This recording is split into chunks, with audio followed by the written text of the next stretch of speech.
Welcome to the single track NSF we're running this afternoon.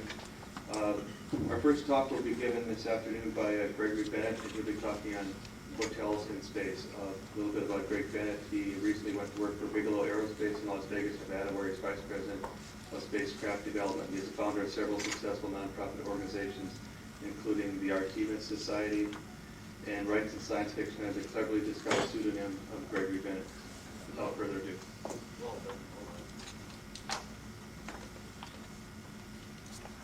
Well, like Dick said, that's me. I'm Greg Bennett. I worked at the Johnson Space Center for about 20 years before this guy called me on the phone. I was sitting at home working on some Artemis Society stuff, and the phone rang. And it was some fellow named Bob Bigelow from Las Vegas. And my wife called and, shouted out and said, "Hey, pick up the phone. This guy, Bob Bigelow from Las Vegas, wants to talk to me." And I didn't know who Bob Bigelow was, and you probably don't either, but I'll tell you in the next hour. And he started talking about wanting to deploy hotels in Earth orbit. And we were sitting, I was telling him how I would do that and how I would organize things. And over the course of the conversation, the story changed for a while, and he started talking about the hotels that he already owns on the Earth and the hotels he's developed, and when he wanted to do it, and how much of his money he was going to invest in this project, and would I like to come out to Las Vegas to talk to him about it. And suddenly I realized this was a job interview. And so I went out to Las Vegas and talked to him for a while, and realized he was offering me the job I'd been preparing for the last 30 years of my life. That's how I wound up where I am right now. 5 weeks ago I moved out there, and I'm Vice President for Spacecraft Development at Bigelow Aerospace. So that's mostly what I want to talk about, is what we are going to be doing at Bigelow Aerospace. And it's a really exciting concept. But let me start off with a little bit of waffling, okay? We haven't done anything yet. That's a key point. And we're kind of nervous when you get into private enterprise in space, or any private enterprise venture.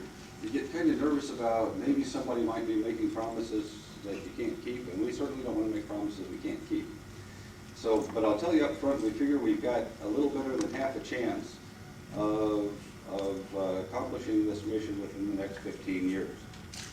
And the major driver behind that is launch cost. Right? That's fairly obvious if you know anything about the cheap access to space drive and all of the launcher development companies that are getting started and seeking financing and things like that. Right now, if you want to put something in space, it'll cost you, for a big heavy payload, it'll cost you about $10,000 a pound. We need to get the launch cost down to about $550 a pound to make this a viable program. Okay. I'll tell you briefly what kind of program it is we're thinking of. We want to deploy hotels in Earth orbit. And in the long range, this grand 15-year plan, we want to build cruise ships. So maybe the best way to describe this is just to describe the entire venture. Okay, and this is just one model for how it might turn out. Okay, say you fly out to Las Vegas, and you might want to come out early and waste some money in the casinos if you want to. There's a lot of cool stuff to do in Las Vegas I've discovered in the last 5 weeks. About 5 days before your flight, you get on a bus or drive out to a commercial launch site at what is now the Nevada test site. Area 51, all that cool stuff. Well, there's a bunch of guys in Nevada who are talking about building a commercial launch site there. And of course that will work if we can build vehicles that don't drop boosters on Houston. Very important to drop boosters on Houston. And so you about 5 days before there, you move into a hotel facility on the ground that is configured a lot like what your hotel room is going to be like, as much like what your orbiting hotel room will be like as we can make it and do it on the ground. Okay, those 5 days are your training period. That's where you learn to survive and use the material, the things that are there. Key point about the orbiting hotel facility and any cruise ships we build, Mr. Bigelow does not believe that you're going to want to pay a whopping chunk of money for a space experience and spend the entire time being sick and suffering from space adaptation syndrome. So if we build, whatever we build, it'll be a rotating facility, so you have artificial gravity. And we're thinking of about 0.4 Gs, rotating no faster than 1 RPM, 1 revolution per minute. And if you do the math, you'll find out that that means that this thing has a radius of about 1/4 of a mile. Height of the Space Needle, the height of the Stratosphere Tower in Las Vegas. The big tower in Houston is 1,000 feet tall. No, 1,200 feet. And other than that, it'd probably be a Bob Bigelow style hotel room. You're not going to pay a lot of money if you have to walk down the hall to go to the bathroom. So every room will have a bedroom and a bathroom, just like you would have on a cruise ship. So here you are at the Nevada test site, and you're living in a place like that. And we'll also build another hotel for friends, relatives, guests. It's more like the Radisson here. Then comes launch day, and if that part works out right, we'll probably truck people out to the launch site, or bus people out to the launch site, get everybody loaded into the passenger cabin, and within a half an hour, kick the tires and light the fires, and off we go. You'll first orbit rendezvous with an orbiting hotel, and maybe spend 1 or 2 orbits where you can, which is good. It takes 90 minutes to go around the Earth once in the orbit, okay, hour and a half. And so you can spend that time walking at the Earth, admiring the view. You might actually spend a day or 2 there.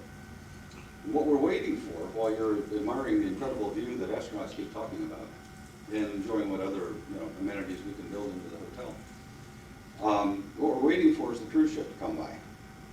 Okay, the cruise ship is returning from the moon, so we're going to put you on a little shuttlecraft that's going to hose out some fuel and accelerate until it can rendezvous with the cruise ship. At the same time, of course, another shuttlecraft is returning the other passengers. And at that point, you get on the cruise ship, and the cruise ship takes you on a tour about 6 days long, roughly a week, out and around the moon and back. And then you return to the orbiting hotel, and then back down again on whatever passenger rocket you launched on. That's sort of a skeleton view of the entire experience we're talking about building. Now, what's exciting about it is that we're going to do it. Bigelow Aerospace is an upstart aerospace company, not a startup. Okay, definitely an upstart, because we're talking about doing things that heretofore has been the sole province of the U.S. federal government and the Russian Space Agency, which is flying people in space. And we're talking about flying commercial passengers and depending very heavily on launch service providers to create the rockets. Guys, Kistler and Beale and Rotary Rockets and Lockheed with the Venture Star and all those guys. And apologies to the dozens that I forget to mention. But we're depending heavily on those guys developing the rockets. We're not trying to get into the launcher business ourselves. Okay. Another important point about Bigelow Aerospace is that we are not a corporation. We're a limited liability company. We are not seeking investors, and we have the financial wherewithal to do this program, assuming, of course, launch costs become low enough that we can do it and make it a financially viable program. And so I'm trying to think, what else was I going to tell you about it? Has anybody got if you got any questions, just raise your hand. And okay. What's the price for your package? You described a very pretty package. I just sort of flipped right through there, didn't I?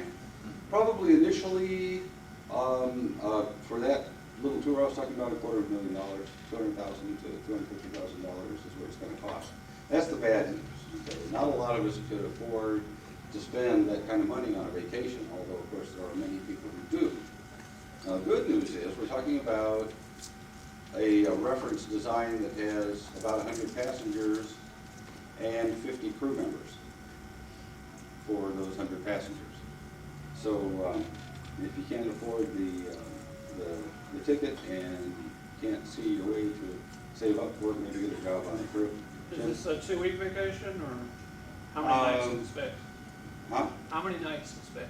Oh, I guess all that added up to about 2 weeks. Yeah, it's a really we have it's just a very rough outline concept right now. Let me tell you where we are. What we're doing right now is, well, first of all, we're doing a survey of the entire world's aerospace industry, and aerospace including airplane makers, spaceship makers, and also cruise ship builders, to find out who all the suppliers are and who might be bidding on essentially work packages, contracts for this adventure.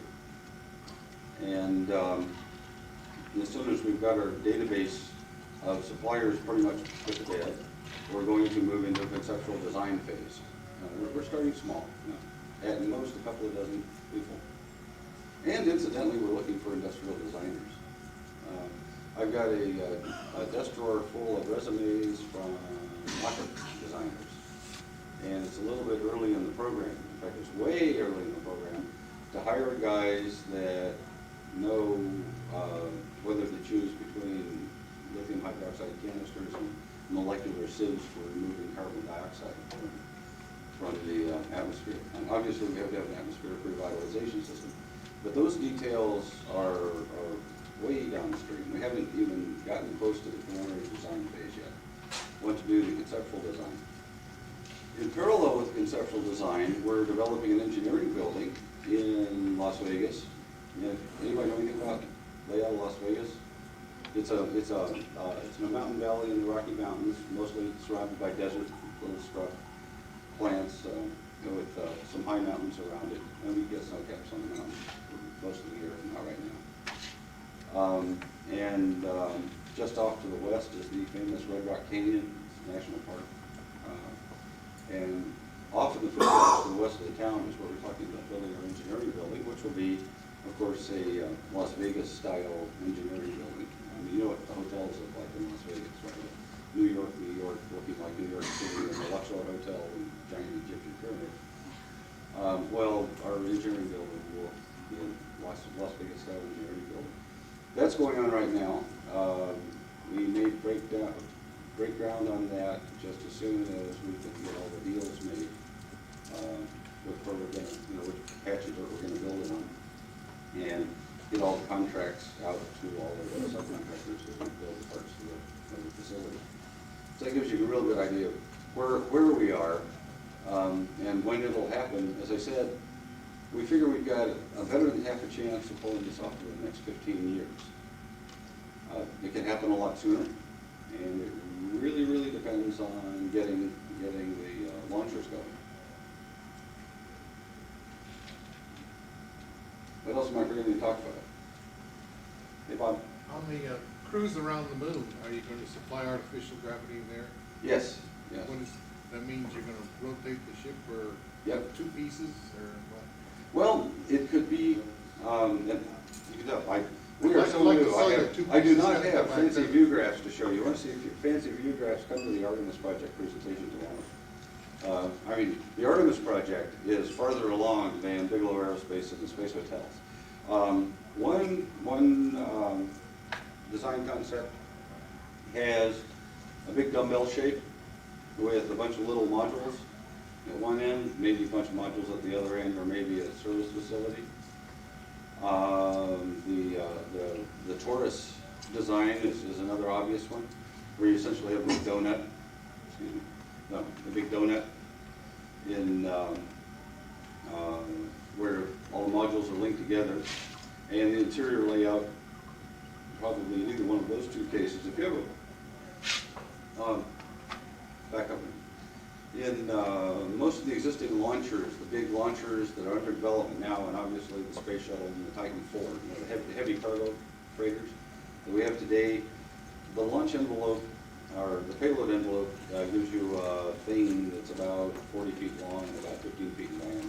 And so you got to fit into that space, whatever it is you're going to launch. And so if we're talking about building rigid modules, then what you wind up with is a long thin tube in the interior would have a feeling of like being on a railroad train.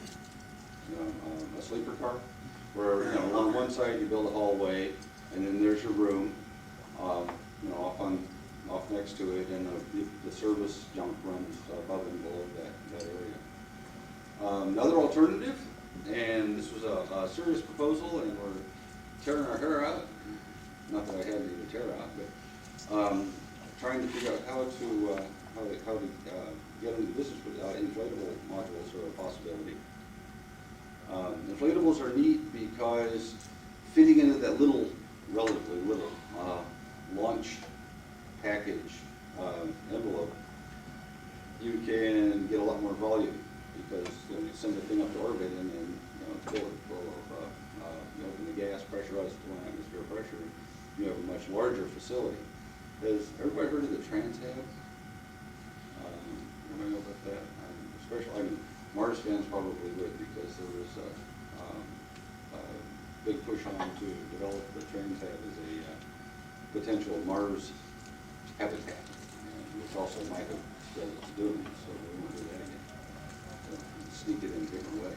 But we proposed to NASA that we would build a Trans-Hab on our nickel, essentially using Mr. Bigelow's piggy bank.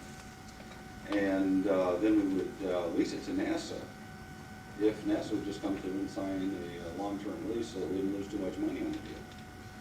But right now we're loggerheads with the way the Congress funds NASA. NASA cannot sign a multi-year lease. And so we're talking to congressional staffers and stuff and trying to get them to change that.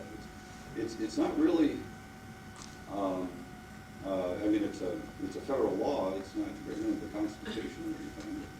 So if the Congress passes the solar law, they can also change the solar law and allow NASA to save the taxpayers several $100 million by having a private company develop the facility. And of course, it would be a tremendous addition to the International Space Station. The whole idea of the Trans-Hab originally was to plug it into the International Space Station at the bottom of the habitat module hangs down, and they're going to put in the Trans-Hab instead. And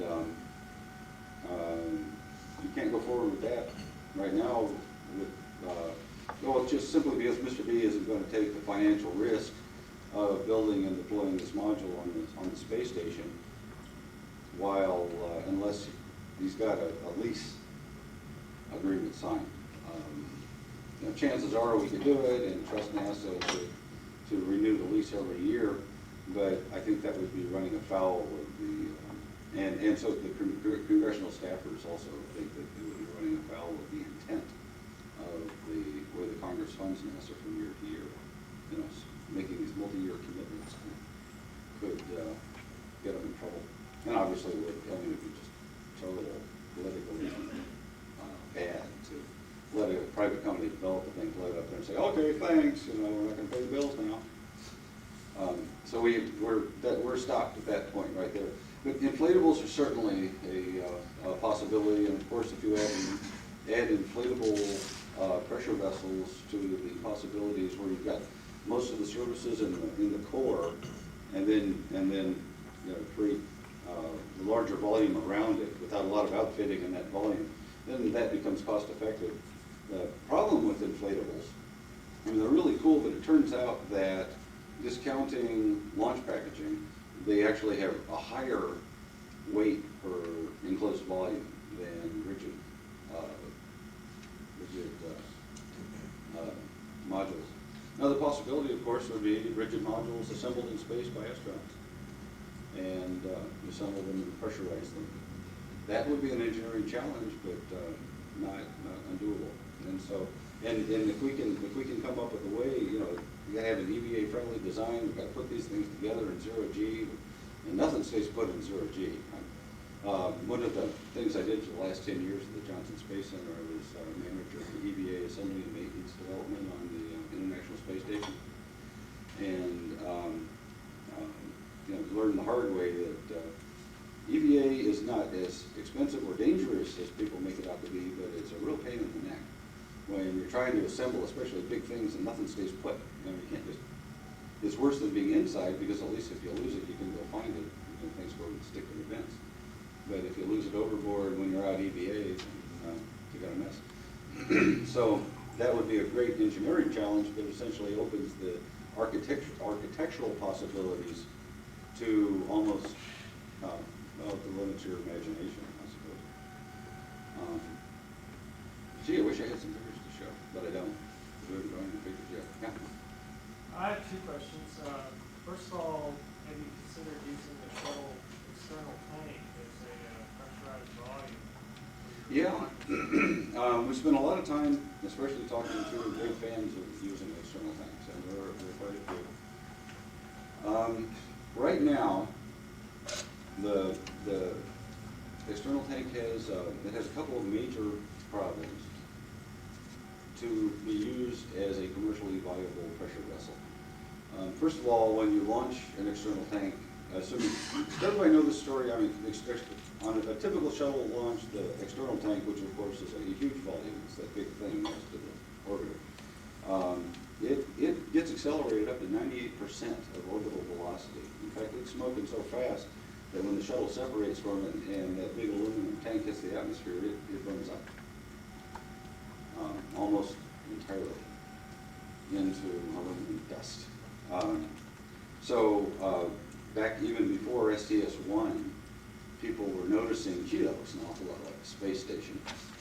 And really, almost all shuttle flights have the performance margin where if they wanted to, they could just not separate from the tank until they reach orbital velocity and leave the thing on orbit.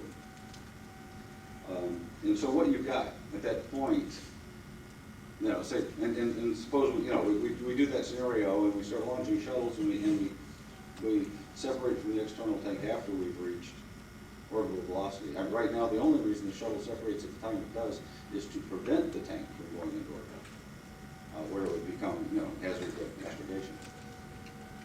But at that point, what you've got is a great big huge pressure vessel. Okay. Now, as it turns out, if you're going to build a space station or a space hotel or a cruise ship, the cheapest and lightest part of the entire assembly is the pressure vessel. The pressurized enclosure. And so I would be faced with engineering a space hotel where we have to essentially assemble a ship in a bottle.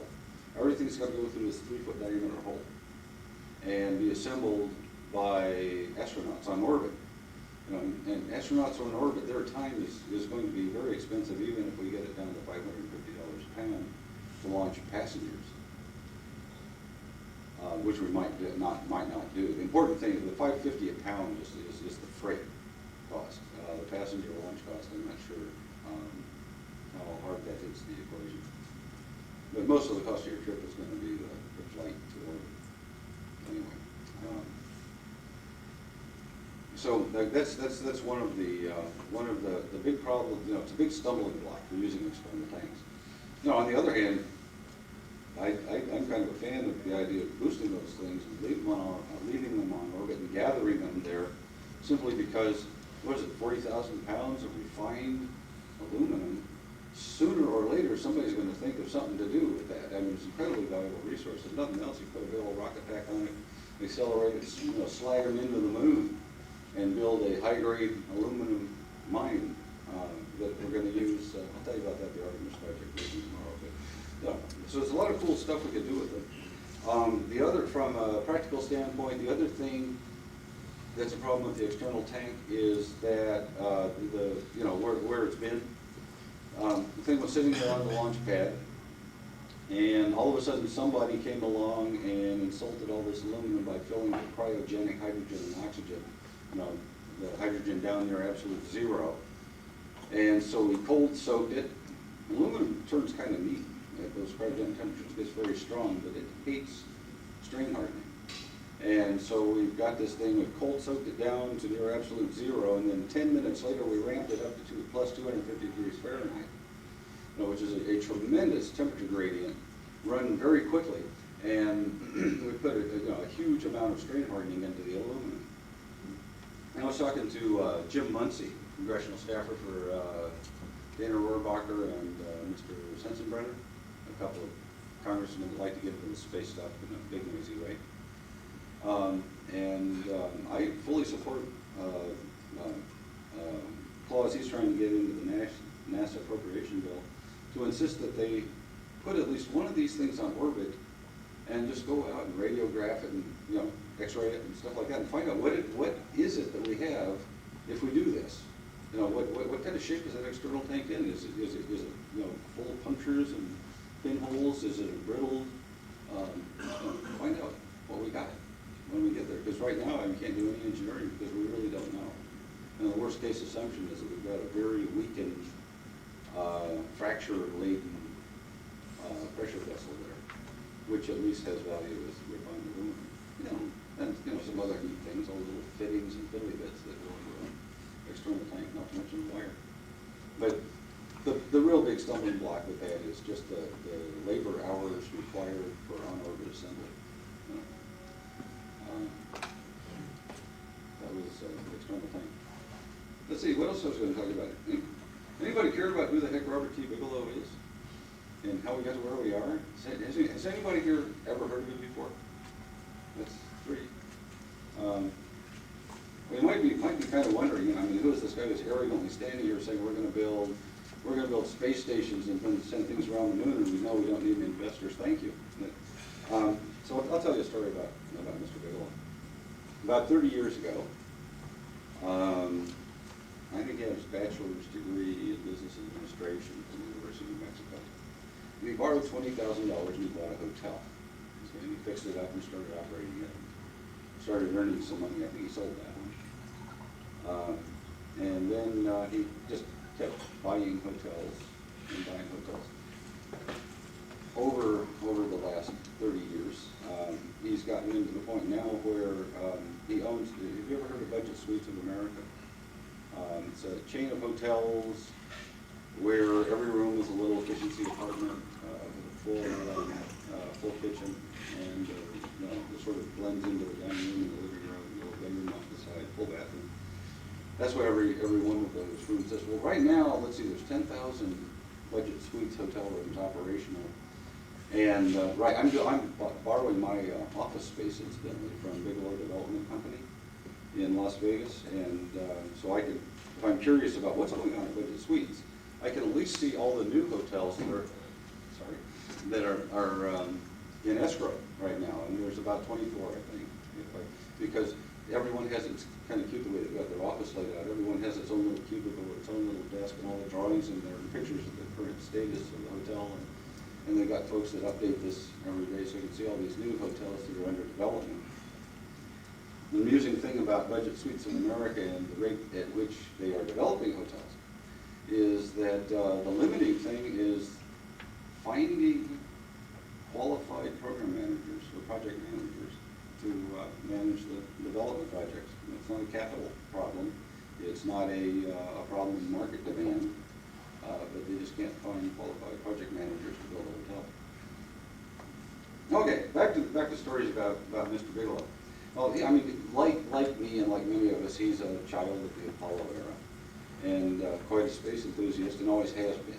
And he's wanted to get into aerospace for all this time, all his adult life, but he didn't do it.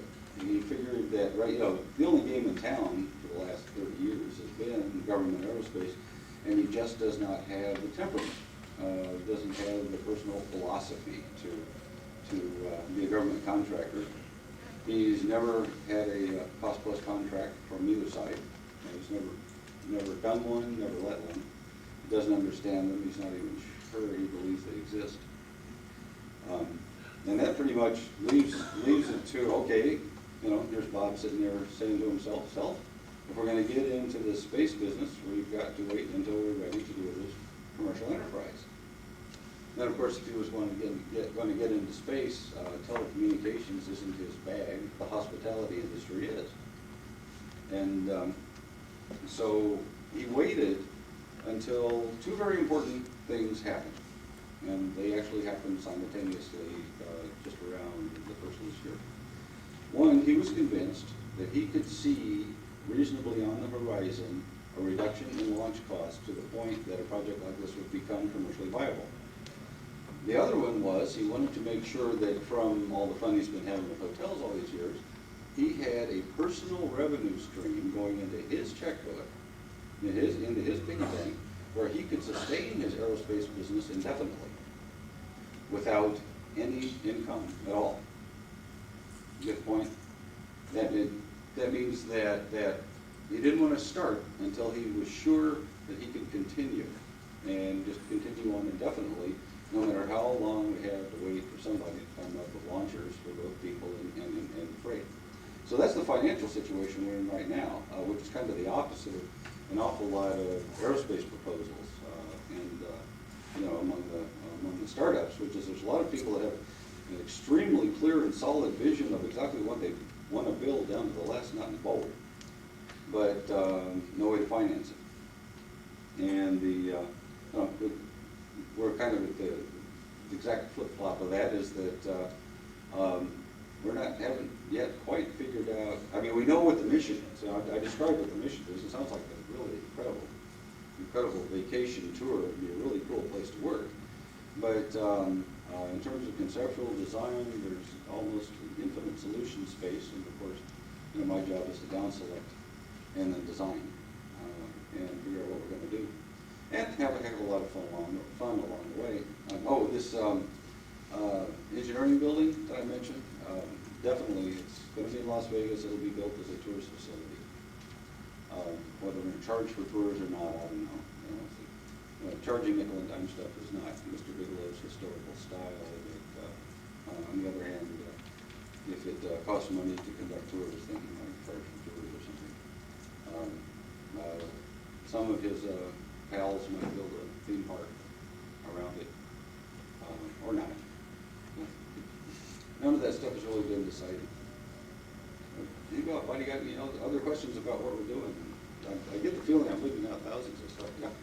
Sort of an operational question. Would you leave the crew in orbit or on the cislunar cruise ship, or would you bring them down with passengers? It depends a lot on how we design the ship. I'd like to design, big problem with going back and forth to the moon is that you're going back and forth through the radiation belts, okay? And you can get rather heavily irradiated and probably get your lifetime allowable dose in 10 trips, 5 trips, something like that. If you were doing an Apollo-style operation. And that, of course, would limit our crew's tour duty. Of course, for a lot of us, it'd be kind of neat. If there's a lot of turnover in the crew, that means more opportunities to be on the crew. But there's a lot of ways, of course, that we can provide radiation shielding for the passengers and the crew. For the passengers, it would be trivial. One trip through the radiation belts and back, you're not going to worry about that anymore. You're going to worry about what the dentist does to you. But if you're a dental technician, you still go outside the door and hide behind the lead apron when you're shooting X-rays of people's teeth 10 times a day. And so that's a big issue. One possibility, especially if you go with inflatables, you can put in multiple shelves filled outside with water. Once we've accelerated this thing into this translunar trajectory, we're looping back. I'm doing a little figure 8 here because everybody knows what the Apollo trajectory looks like, correct? On technical note, you go out probably at Carolyn, nearest, just on the other side of the moon. We'll have to burn some fuel, do a little kick so that on the next cycle we'll catch up with the moon as the moon is orbiting the Earth. And so it's not a real stable orbit, but we need to hose out a little fuel to keep the thing going, following the moon around. Anyway, we could put in, 6 feet of water. And that would get the interior radiation down to the level that you're experiencing right now, maybe a little lower, especially considering where we are and what's under the ground. But so that's it's TBD. And of course, the 50 crew members for 100 passengers is well, that sounds about right because it's a typical hotel operation for a nice luxury hotel, not a resort hotel or a cruise ship. On the 100 passengers, well, because 100 is nice. It's a nice round number, and it's a large enough community to make it a real adventure. And to give you an idea of the size of the facility, and whether we'll build little ones, little 5-passenger thingy and road or hundreds of passengers and all that. I would guess it's very likely we will. But it needs some kind of a reference mission, and so that's what we're targeting on. Dale? Yeah, I'm just curious, have you put any thought into how Bigelow plans would dovetail with the Lunar Resource Corporation plans? Oh, yeah. Oh. Okay, back to the mic. Dale Amon asked if I had thought about how the Bigelow Aerospace Company plans would dovetail into the plans of the Lunar Resources Company for establishing a permanent self-supporting lunar community. And I mean, the obvious answer is I have, and I still owe a briefing to Mr. B on the Artemis project and what we're doing and how we can get involved. And he's asked me for it twice now, and I keep putting him off simply because the overwhelming task of starting a whole new aerospace company has me more than busy, not to mention going to Las Vegas and all that kind of stuff.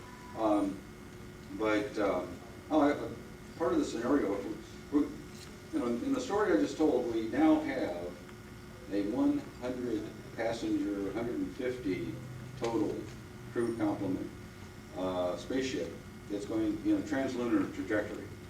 And it's and going out to the moon. Meaning, and the reason I call it a translunar trajectory is that you're smoking really fast when you go past the moon. Okay, relative to lunar orbit. You need. Anybody looked up recently? Was it 5,000 feet per second or something like that to get from that orbit, feet per second measured in change of velocity, to get from that orbit down to the surface of the moon, which is 6,000 feet per second, I think. So, I mean, the obvious thing, even if Mr. B doesn't want to get into lunar surface stuff, and he's a little flinchy about that because those lawyers up in Colorado got him scared because of the Outer Space Treaty. But obviously, we're in a position now where we've solved more than half of the equation for the Artemis project. The lunar community needs to build shuttles that will get from that translunar trajectory into lunar orbit down to the surface, right? Shuttles somehow, rockets, tethers, or something. You got a tether that'll do that, Bob? Yeah, there's paper around here now called cislunar, will put you on the surface of the moon. Okay, we're in business then, right? All we need is a little Tether's Unlimited tether to snatch a pod of people and cargo off of the cruise ship as it goes by, and you want to extend your tour, or you're moving to the moon, or whatever. We'll put a Bigelow resort on the moon. Yeah, right. Yeah. Budget suites and Mari Chrissy. Now, we've got it in a polar orbit, so we'll deliver you anywhere you want. Ah. Okay. We launched from Earth equatorial, but we put you on the polar orbit. Okay. Well, yeah, I mean, we can obviously go, we can come in on the polar orbit. We'll throw you there too. Have to get the timing just right. That's what the paper is all about. Oh, okay. We went through it in great detail. So that's obviously an option for cheap access to the lunar surface. Is that a cool acronym? Cheap access? Anyway, that's obviously an option. Getting off the moon, and now you've got you know, in this scenario here, now we've got ourselves under the surface of the moon. And it's fairly obvious that we've got a lunar industrial infrastructure going, and we want to keep on developing cruise ships and stuff to keep up with the demand. A 100-person system that I just described, even if we launched 100 people a day, we would be able to keep up with the apparent demand. Okay. Keeping in mind that we have not done any market survey. Lots of people have. There's a guy in Japan. Pat Collins, yeah. Loves to do market surveys, but he has kind of nebulous questions like, what percentage of your income would you be willing to pay to fly in space? You know, well, gee, what does that mean, you know, fly in space? Does that mean you're going to put me on a rocket where I don't even have a window to look out of? Or, you know, you're going to take me on this cool tour where I get to go all the way to the moon? And we're waiting until we've got a more solid handle on exactly what experience are we talking about offering. You know, what Buffalo entertainment can we offer aboard this cruise ship? You know, and we do live in Las Vegas after all. Although I don't think anybody is going to pay $250,000 and spend the time moving around the room to play the slot machines. Maybe. Of course, I don't understand slot machines at all. So. Wait. I was leading up to some brilliant point, which was, okay. The lunar community. What we've done here is we have obviously not just created a tremendous demand for launch from Earth's surface to low Earth orbit. We've also created a tremendous demand for the launch of lunar material, you know, refined metals and things, maybe even pieces of cruise ships built on the moon. You know, why on the moon? Because it's so easy to get off of the moon. You just build a big old linear electric motor, you put label master auger on the side of it, and kapop, off you go. You know, rendezvous with the tether and Bob will just whip you right down wherever you want to go. If you're in business, no problem. We'll pick you up. Oh, thank you. Yeah, good. Yeah. Okay, so now we've got this pile of junk. Hitchhiking to the lunar surface, and we're Build the whole ship on the right. surface. Yeah. So yeah, you know, and why is Bob Bigelow doing this? Right. I mean, you wonder, and why not do it as a big corporation? Go out and try to find lots of investors. And as he often points out, big corporations with big boards of directors and lots of stockholders are necessarily very timid. Government agencies who have a political agenda to fulfill, because that's why they exist, are necessarily very timid. You know, and it is part of their charter. You know, whereas, you know, a couple of crackpots out in Las Vegas sitting on a pile of money, we can do anything we want to. You know, not to make light of the entire future of the human species, but that's essentially what we're doing.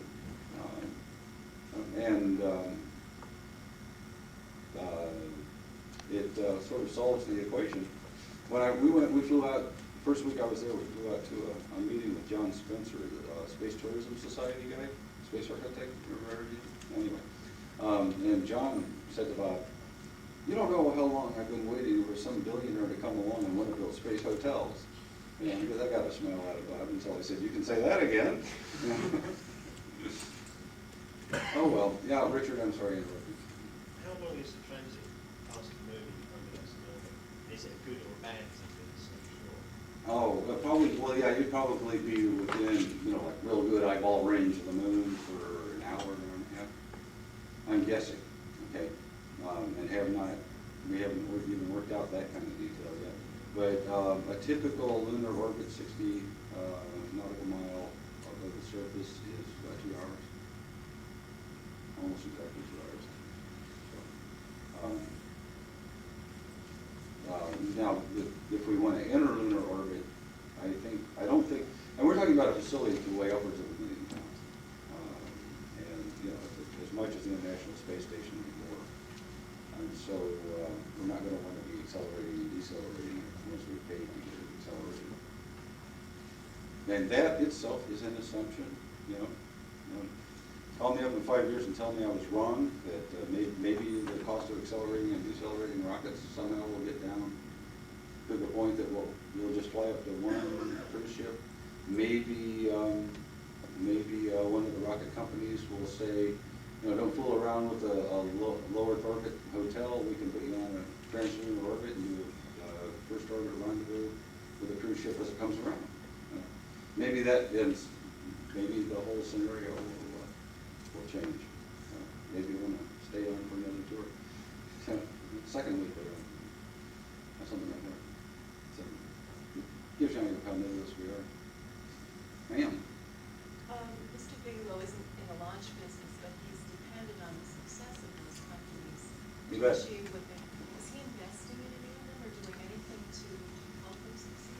Well, usually he has invested in several,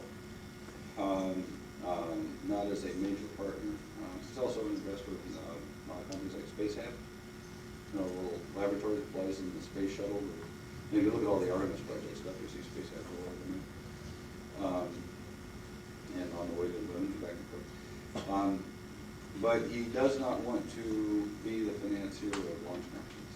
For one thing, building launchers is a heck of a lot harder than building spaceborne facilities. I learned that. I spent my first 7 years out of college in commercial airplane development at Boeing in Seattle. And I came down here to the Johnson Space Center to work on space stations and stuff. And quickly learned that it's so much easier to develop things that are just totally spaceborne. I mean, the Newton's laws of motion behave themselves out there. You don't have all that atmosphere to worry about. The gravity vectors, except for tidal effects, is subtracted out. Things are very well behaved, and it's a relatively benign environment. You've got a warm body that you have to orbit around, and a real big hot body. There's a point source out there to worry about thermal stuff. But other than that, space is a very benign environment to design for. Whereas, trucking up and down through the atmosphere and overflying inhabited areas and all that scary stuff really is what runs up the cost of building rockets. So, why did I make that speech? Oh, it's just simply because he doesn't think that anybody's going to be building people launchers without a lot of investment and a lot of corporations. I mean, and it's also not that we're not looking for contractors and business partners in this.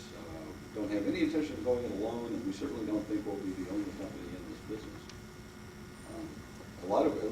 There's at least been, lip service noise about, like Richard Branson, the Virgin guy, is saying, gee, I want to get into the space tourism business. He doesn't even have a solid concept, or hasn't announced a solid concept as our nebulous ideas about it. But that's one. And once again, we have a guy who's in a situation where he doesn't have to go, doesn't have to worry about corporate takeovers, he doesn't have to worry about stockholders and boards of directors giving him a hard time. If he wants to do it, he'll do it. And then on the corporate side of things, someone was telling me it was Hilton was getting more serious about doing that, and they were actually talking about forming a partnership with one of the big aerospace companies. Anybody know about that? Unfounded rumor. Said it years ago, the intent of this was the one possible. Oh, no. On Hilton, the only thing I've heard is, I read in the British newspaper that a British architect was hired to design the hotel. Well, that's a start. I think he was given $300K. Oh.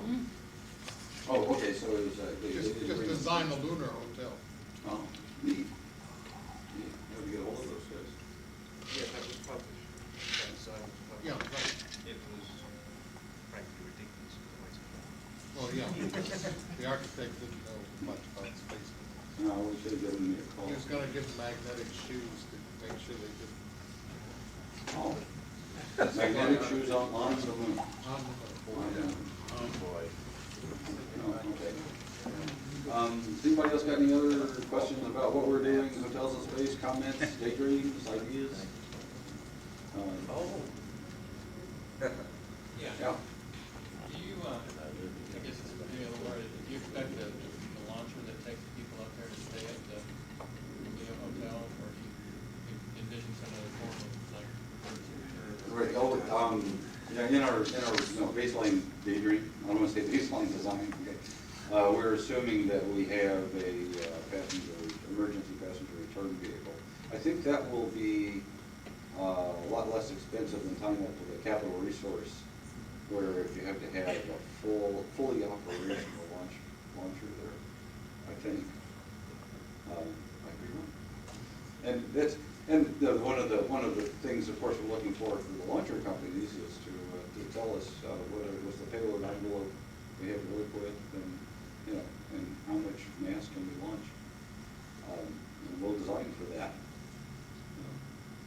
We're not trying to wag the dog, but just simply accept the universe as it is. And I was trying to remember, Bob had a really, he said that the rose tint in our glasses is very thin. Because Mr. Bigelow is obviously a very serious businessman, and he didn't get to where he is by not being a serious businessman. Isn't anybody going to ask me about UFOs? Too polite. Have you given much thought to life support issues and keeping something like this livable for a good length of time? Yeah, the only way I can think of doing it is a bioregenerative system, because trying to do it, the question was about life support and how do you keep the thing livable. I mean, you've probably heard the story like when, space shuttle comes down and they open the doors after a 2-week tour, and the techs that are opening the doors are just going, oh my God. Gee whiz, you guys. Now we've got a lot of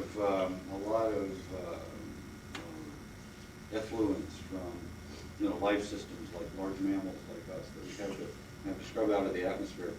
And the only way I can really think of doing it is a bioregenerative system because it's so adaptive.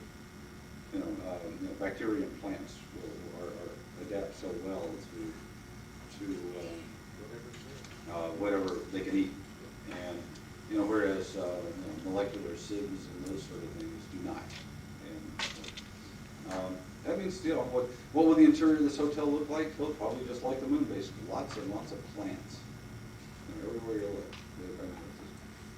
Lots of neat greenery, which is great because my boss just loves landscaping. It's one of his hobbies.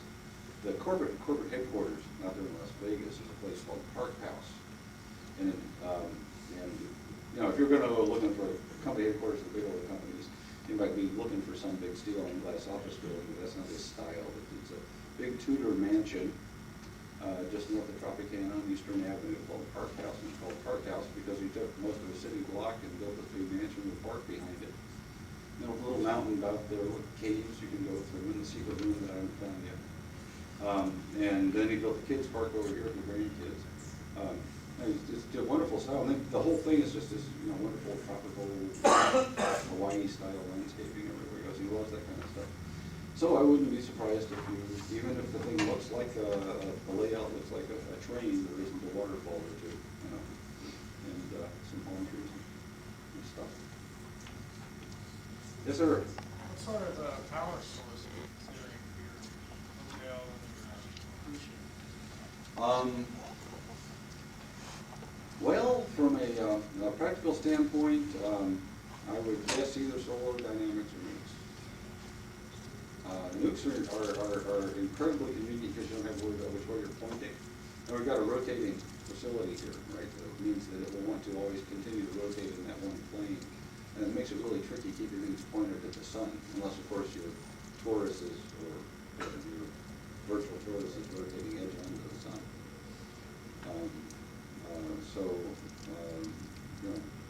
Radioisotope thermal generators, in other words, nuclear power supply, would be very convenient from an engineering standpoint.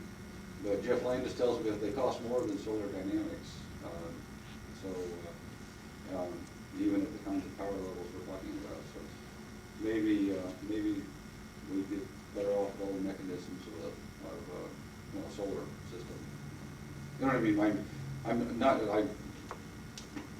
Solar power systems usually fall into two categories. One is solar cells, direct conversion of light to electricity, and the alternative is use a lot of heat from the sun to drive a little engine in a Stirling cycle or a Brayton cycle or one of those funny little cycles to spin a generator. And essentially the way we do it here, except these other things that spin a generator. Hi. 5 minutes. We got 5 minutes. Anybody got any other ideas? What would you like to see on a space hotel? Anybody want a casino? No. No casino? Windows. Windows, yes. Windows is I want a big old telescope. And obviously, if we're gonna have a rotating facility, we can provide the zero-G experience. You know, take honky great transat kind of thing and put it at the hub, where you can go up there and bounce around in zero-G and do all that, you know, pretend you're Superman. Let me amend that statement that we don't want the casino. You and I probably don't want the casino. Right. But the kind of rich playboys who will actually Might finance want the this casino. and make it possible for the rest of us probably want the bloody casino.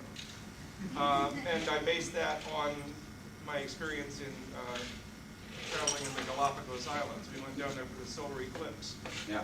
And we were on the biggest ship that they had for tourists in the area. And none of the crew on board could understand why we didn't want to do the disco stuff and stuff at night like everybody else who came to the Galapagos does.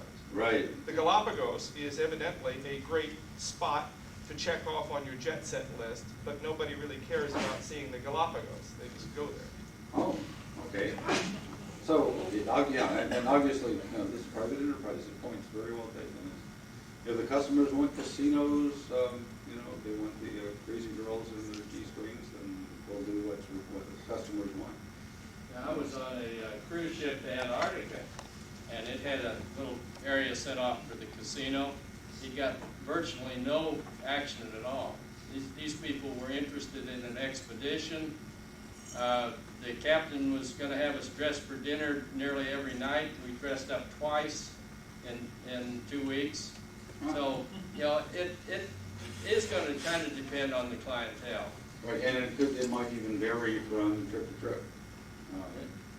So obviously, I got to take a lot of cruises and do some research. Everybody write to Mr. B and suggest that his vice president in charge of the spacecraft should take lots of cruises. Dale. I would say you're probably going to need fairly good bar facilities, and as a secondary to Oh, that, sure. you're going to have people trained in controlling people to get out of hand. No bouncers? Yeah. Right, You and may have you're going to suggest that we hire an average bartender? Well, of course. Yeah, okay. You really may well have to have the equivalent of a brig or a drug tank. But if somebody gets really out of hand, you may have to. These are rich customers, they got to treat them. Right, yeah. If somebody is really out of hand, you're going to have to do some kind of thing control. I'll admit that's one I hadn't thought of, but, I mean, every hotel has the hotel detectives and the big bouncers and everything. And according to my watch, I'm out of time, so I guess I should shut up. And thanks for listening, folks. Thank you.